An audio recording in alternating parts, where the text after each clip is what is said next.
আমন্ত্রণ সকাল ৯টা নিউজে, সাথে আছি আমি তসলিমা তিথি।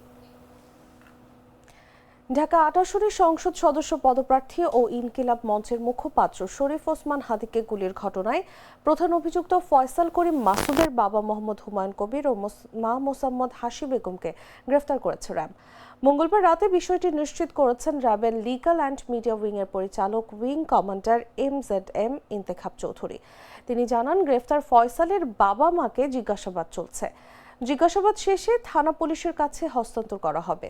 এর আগে ফয়সালের স্ত্রী বান্ধবী শ্যালক, হামলায় ব্যবহৃত মোটরসাইকেলের মালিক সন্দেহে একজন, সহযোগী কবির ও তাকে পাচারে সহায়তার অভিযোগে সীমান্ত থেকে দুজনকে গ্রেফতার করা হয়। হাদিকে গুলি করে হত্যা চেষ্টার ঘটনায় পরিবারের সম্মতি নিয়ে রোববার রাতে পল্টন থানায় হত্যা চেষ্টা মামলাটি করেন ইনকিলাব মঞ্চের সদস্য সচিব আব্দুল্লাহ আল জাবের। গেল 12 ডিসেম্বর গণসংযোগের জন্য বিজয়নগর এলাকায় গিয়ে ওসমান হাদি হামলার শিকার হন। চলন্ত রিকশায় থাকা হাদিকে গুলি করেন চলন্ত মোটরসাইকেলের পেছনে বসে থাকা আত্মাই।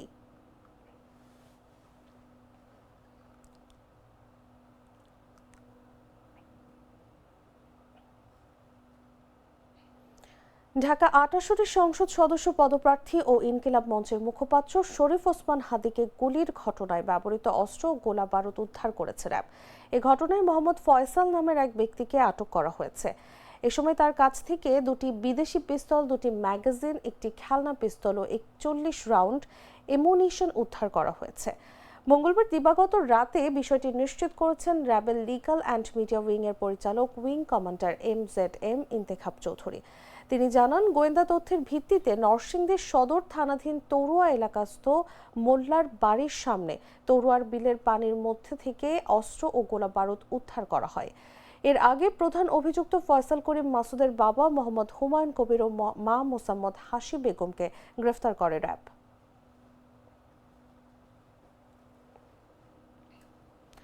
রাজধানীর হাতিরঝিল থানায় দায়ের করা যুবদল নেতা আরিফ শিকদার হত্যা মামলায় শীর্ষ সন্ত্রাসী সুব্রত বাইনের মেয়ে খাদিজা ইয়াসমিনকে কারাগারে পাঠানোর আদেশ দিয়েছেন আদালত। একই সঙ্গে তার বিরুদ্ধে করা 7 দিনের রিমান্ড আবেদনের শুনানির জন্য আগামী বৃহস্পতিবার দিন ধার্য করা হয়েছে। মঙ্গলবার ঢাকার মেট্রোপলিটন ম্যাজিস্ট্রেট হাসিবুজ্জামান এ আদেশ দেন।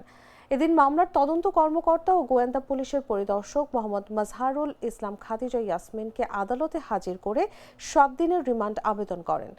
রিমান্ড আবেদনে বলা হয়, শীর্ষ সন্ত্রাসী সুব্রত বাইন ওরফে ফতে আলী এবং তার মেয়ে খাদিজা ইয়াসমিন রাজধানীর মগবাজার ও হাতিরঝিল এলাকায় আধিপত্য বিস্তারের চেষ্টা শুরু করেন।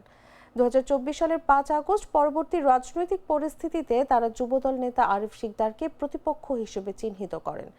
এরই ধারাবাহিকতায় তাদের প্রত্যক্ষ প্ররোচনা ও পরিকল্পনায় ভিকটিম আরিফ শিকদারকে হত্যা করা হয় বলে আবেদনে উল্লেখ করা হয়। আবেদনে আরও বলা হয়, নিহত আরিফ শিকদারের মৃত্যুর ঘটনায় খাদিজা ইয়াসমিনের সম্পৃক্ততার বিষয়ে তথ্য উপাত্ত পাওয়া যাচ্ছে। মামলার সুষ্ঠু তদন্ত ও ঘটনার প্রকৃত রহস্য উদ্ঘাটনে তার 7 দিনের রিমান্ড প্রয়োজন। তবে এদিন মামলার মূল নথি দায়রা আদালতে থাকায় আদালত খাদিজা ইয়াসমিনকে কারাগারে পাঠানোর আদেশ দেন। পাশাপাশি নথিপ্রাপ্তি সাপেক্ষে রিমান্ড আবেদনের শুনানির জন্য আগামী বৃহস্পতিবার দিন ধার্য করা হয়।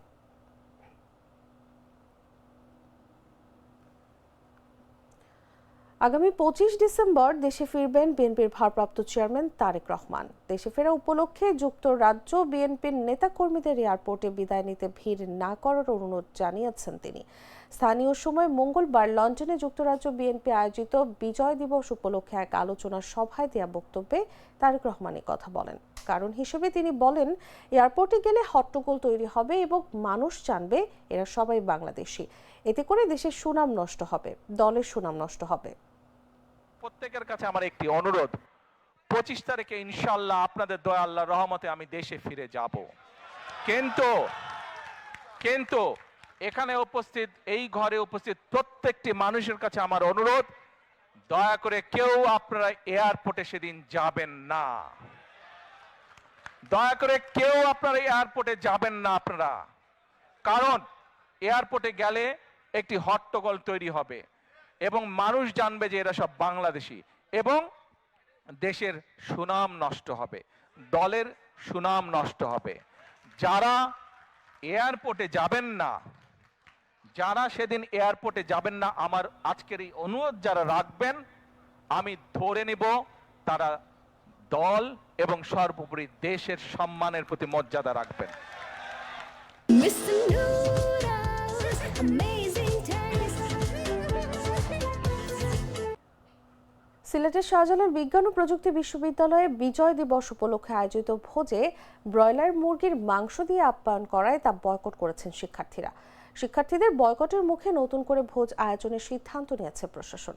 মঙ্গলবার বিকেল থেকেই বিশ্ববিদ্যালয়ের অভ্যন্তরীণ ফেসবুক গ্রুপে ভোজ বয়কটের ডাক দেন শিক্ষার্থীরা। বিশ্ববিদ্যালয় সূত্রে জানা যায়, সন্ধ্যায় শাহপরান হলে শিক্ষার্থীরা ভোজ বর্জনের ডাক দিয়ে খাবারের গাড়ি আটকে দেন।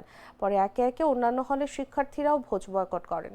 ছেলে ও মেয়েদের আবাসিক হলের নোটিশ বোর্ডে ভোজ বয়কটের পোস্টার সাঁটানো হয়। ছেলেদের আবাসিক হলগুলোতে শিক্ষার্থীরা বিভিন্ন স্লোগান দেন। শিক্ষার্থীদের অভিযোগ, বিজয় দিবস উপলক্ষে আয়োজিত ভোজ উপলক্ষে আবাসিক ও অনাবাসিক শিক্ষার্থীদের কাছ থেকে 30 টাকা করে নিয়েছে কর্তৃপক্ষ। প্রতিবার ভোজে উন্নত মানের খাবারের আশ্বাস দিলেও এবার খাবারের তালিকায় ব্রয়লার মুরগির মাংস ও ডিম রাখা হয়। শিক্ষার্থীদের বর্জনের মুখে আবাসিক হলগুলোতে ফের বিজয় ভোজ আয়োজনের সিদ্ধান্ত নিয়েছে বিশ্ববিদ্যালয় প্রশাসন।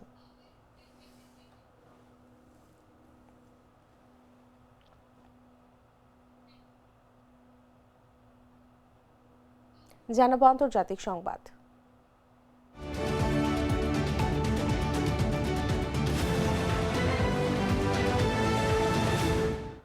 ভূমধ্যসাগরে মাল্টা উপকূলের কাছে অভিবাসীবাহী একটি নৌকা ডুবে একজন নিহত হয়েছেন। এ ঘটনায় 59 জন বাংলাদেশি নাগরিককে জীবিত উদ্ধার করা হয়েছে। তাদের মাল্টার সংশ্লিষ্ট কর্তৃপক্ষের তত্ত্বাবধানে নেওয়া হয়েছে। আন্তর্জাতিক গণমাধ্যম ও সংশ্লিষ্ট সূত্র জানায়, নৌকাটি লিবিয়া উপকূল থেকে ইউরোপের উদ্দেশ্যে যাত্রা করেছিল। গেল শুক্রবার সকালে যাত্রাপথে মাল্টার সার্চ অ্যান্ড রেস্কিউ জোনে পৌঁছালে নৌকাটিতে যান্ত্রিক ত্রুটি দেখা দেয় এবং এক পর্যায়ে সেটি ডুবে যায়। খবর পেয়ে মাল্টার কোস্টগার্ড ও উদ্ধারকারী সংস্থাগুলো দ্রুত অভিযান চালিয়ে 59 জন বাংলাদেশি সহ মোট 61 অভিবাসীকে উদ্ধার করে। তাদের মধ্যে 6 জন হাইপোথার্মিয়ায় ভুগছিলেন। অসুস্থ থাকায় তাদের চিকিৎসা দেওয়া হয়েছে। নিহত ব্যক্তির পরিচয় এখনো জানা যায়নি।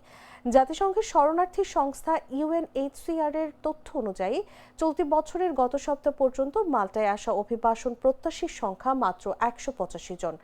অথচ এবছর ভূমধ্যসাগর পাড়ি দিয়ে ইউরোপে পৌঁছাচ্ছেন 1,36,000 অভিবাসন প্রত্যাশী। তাদের মধ্যে ইতালিতে পৌঁছাচ্ছেন অন্তত 64,000 এবং গ্রিসে পৌঁছাচ্ছেন 44,000।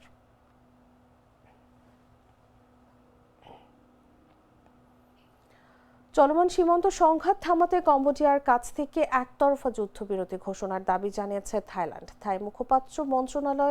থাই পররাষ্ট্র মন্ত্রণালয়ের মুখপাত্র মারাতি নালিতা আন্দামো মঙ্গলবার ব্যাংককে এক ব্রিফিংয়ে বলেন, থাই ভূখণ্ডে আগ্রাসন চালানোর পক্ষ হিসেবে কম্বোডিয়াকেই প্রথমে যুদ্ধবিরতির ঘোষণা দিতে হবে। ব্রিফিংয়ে মারাতি নালিতা আন্দামো আরও বলেন, সীমান্তবর্তী এলাকায় স্থল মাইন পরিষ্কারের উদ্যোগে কম্বোডিয়াকে আন্তরিকভাবে সহযোগিতা করতে হবে। তবে এ বিষয়ে কম্বোডিয়ার পক্ষ থেকে তাৎক্ষণিক কোনো প্রতিক্রিয়া পাওয়া যায়নি। দুই দেশেই পরস্পরের বিরুদ্ধে সংঘাত শুরুর অভিযোগ তুলে নিজেদের আত্মরক্ষার কথা বলছে এবং বেসামরিক নাগরিকদের উপর হামলার দায় অন্য পক্ষের উপর চাপাচ্ছে। থাইল্যান্ডের প্রধানমন্ত্রী আনুতিন চার্নভিরাকুল মঙ্গলবার সাংবাদিকদের বলেছেন, যুদ্ধবিরতির জন্য কোনো আন্তর্জাতিক চাপ নেই। তবে ডোনাল্ড ট্রাম্প বাণিজ্য শুল্কের হুমকি দিয়ে থাইল্যান্ডকে সংঘাত বন্ধে চাপ দিচ্ছেন কিনা এ প্রশ্নের জবাব দিতে অস্বীকৃতি জানান তিনি। এদিকে কম্বোডিয়ার পইপেট শহরের একটি সীমান্ত চেক পয়েন্ট বন্ধ করে দেয়ায় সেখানে আটকে পড়ে প্রায় 6,000 থাই নাগরিককে দেশে ফেরানোর চেষ্টা করছে থাইল্যান্ডের কর্তৃপক্ষ। কম্বোডিয়ার সাবেক প্রধানমন্ত্রী ও বর্তমান সিনেট সভাপতি হুন সেন বলেন, থাই বাহিনীর নির্বিচার গোলাবর্ষণ থেকে বেসামরিক নাগরিকদের রক্ষার জন্যই ওই চেক পয়েন্ট বন্ধ করা হয়েছে।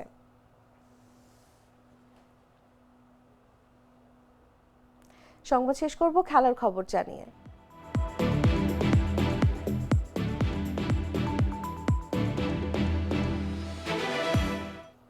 একে একে দামি ক্রিকেটার কিনে IPL নিলামে তোলপাড় ফেলে দিচ্ছে কলকাতা নাইট রাইডার্স।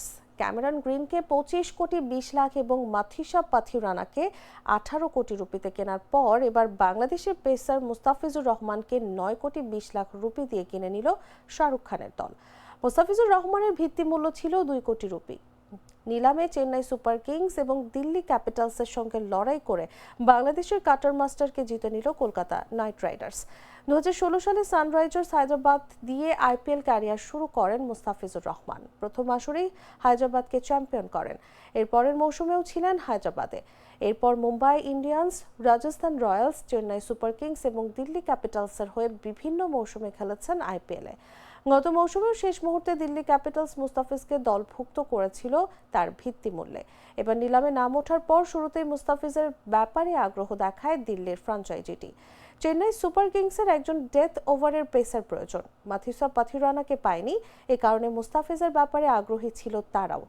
দিল্লি এবং চেন্নাইয়ের লড়াইয়ে ধীরে ধীরে দাম বাড়তে থাকে মুস্তাফিজের। দু দলের পাল্টাপাল্টি প্যাডল অ্যাপে 5 কোটি রুপি পর্যন্ত উঠে যায় মুস্তাফিজের দাম। হঠাৎই লড়াইয়ের ময়দানে হাজির হলো কলকাতা নাইট রাইডার্স। শেষমেশ প্যাডল আপ করে 9 কোটি 20 লাখ রুপিতে মুস্তাফিজকে কিনে নিল কেকেআর।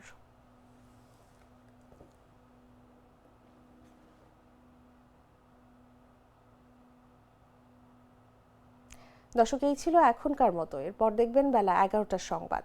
প্রতি মুহূর্তে সর্বশেষ খবর জানতে ভিজিট করুন jagunews24.com। ফলো করুন আমাদের ভেরিফাইড ফেসবুক পেজ এবং সাবস্ক্রাইব করুন জাগো নিউজের ইউটিউব চ্যানেল। ধন্যবাদ সবাইকে।